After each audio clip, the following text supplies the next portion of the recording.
Hello everyone, welcome to week 3 of cooking with me and Brooke. We have had so much fun recording these for you guys, and it's even better, we get to eat the meals afterwards. It's true.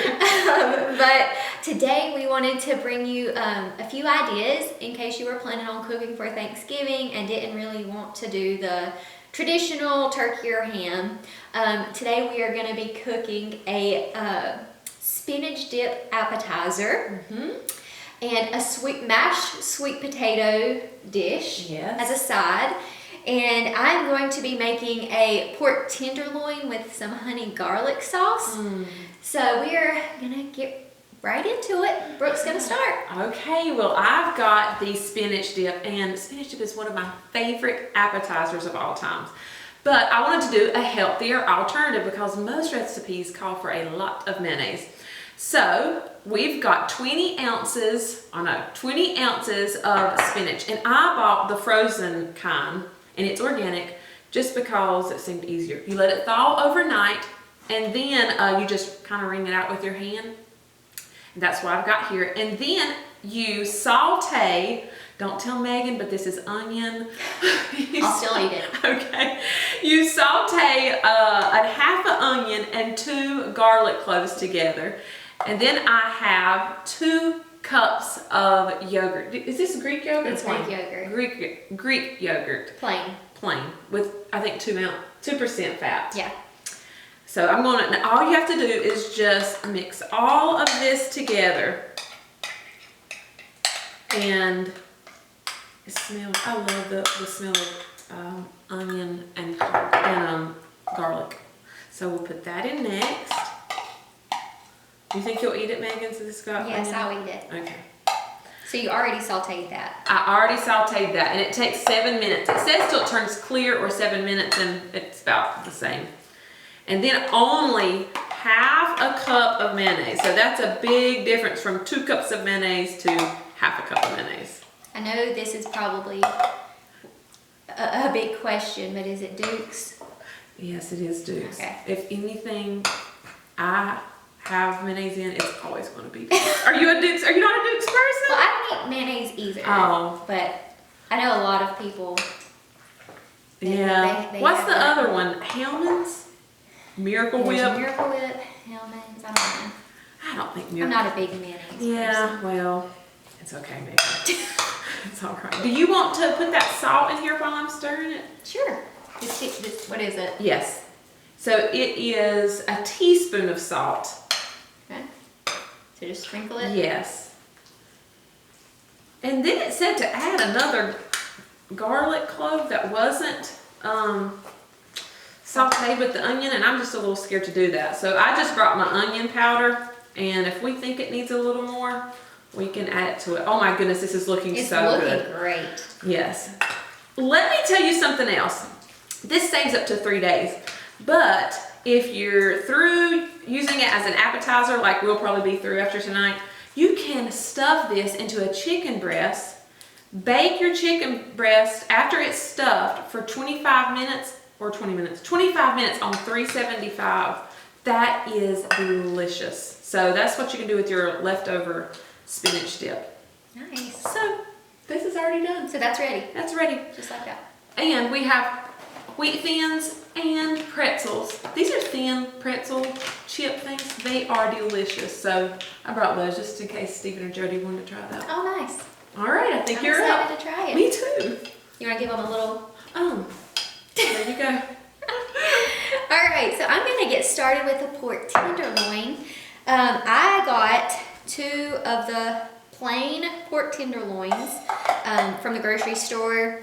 I believe it's like a little over a pound each. So I went ahead and got 2 of them since I was going to be feeding both of our families tonight. Typically I just do 1 if it's just my family. But if there happens to be a lot of fat on the pork tenderloin, I trim it a little bit, but these didn't seem to be very fatty.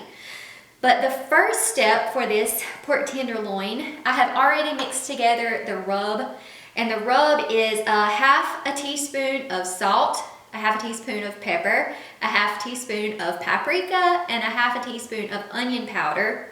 And you just pour it sprinkle it over the tenderloins, and just rub those in, or rub that in.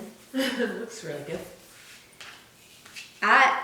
Even though I'm doing 2, I should have doubled my recipe because I kind of like a lot of spice. Because I typically, just with 1 pork tenderloin, I still keep the measurements the same.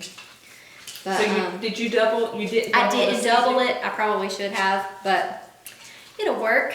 So just rub that in. Next, I have turned the stovetop on to like a medium-high heat, and I have put 1.5 tablespoons of olive oil to start heating up, and I'm going to take these pork tenderloins over to the pan and get that searing on all sides. So I'm gonna just go ahead and take these over and just sear them until they're like a golden brown color, and I'll go do that. I'll bring this pan over for you. Are you gonna put this in after? You're gonna put it in here? Yeah, I don't need that yet. It'll be, I went ahead and, just a minute. Alright. Oh, I can already hear it sizzling. Yes, so while those are searing, I have already chopped up 3 garlic cloves, because once this has been seared on all sides, I am going to take the garlic and dump it in the oil so that it can simmer and get a little golden. And after the garlic is seared, I am going to pour this sauce in on top of the into the pan and let that heat up and turn the pork in it. This sauce is made up of 3 tablespoons of apple cider vinegar, 1.5 tablespoons of soy sauce, and 1/2 cup of honey.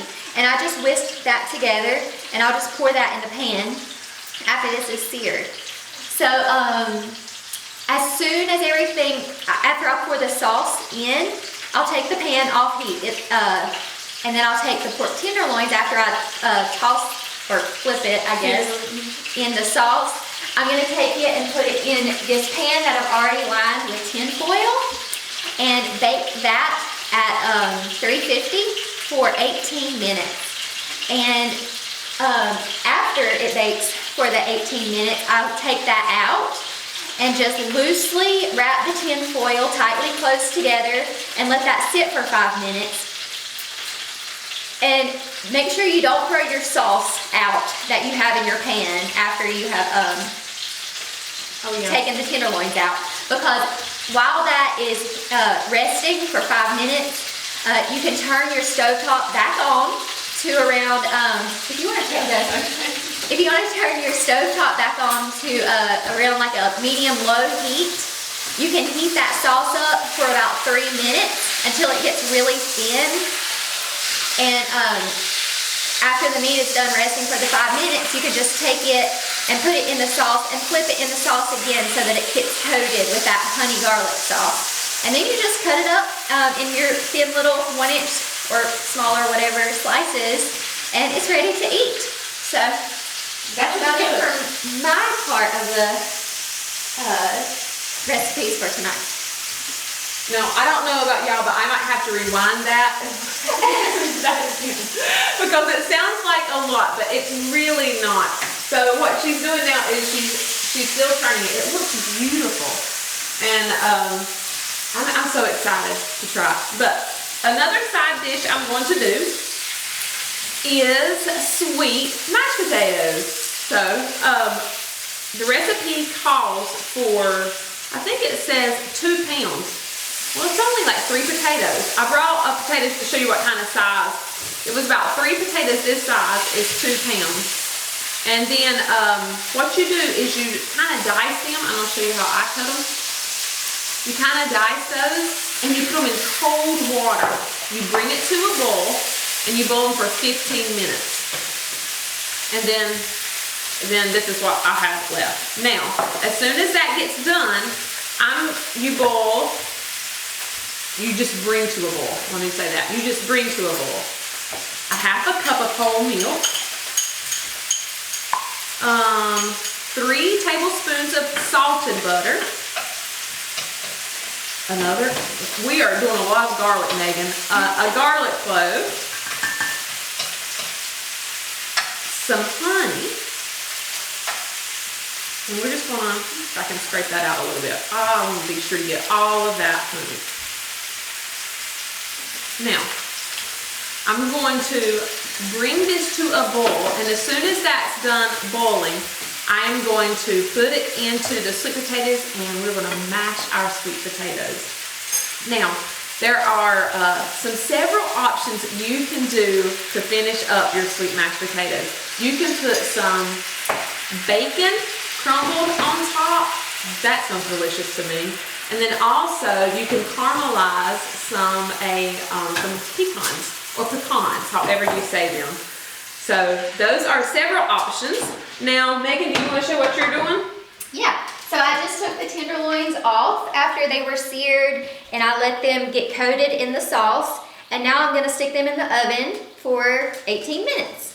Oh, sounds good. Yep, 18 minutes, and then we'll take them back out and let them rest. Okay, are we done? I guess we are. Okay, I'm so excited. I am too. It smells really good. It does. All right, thanks, y'all.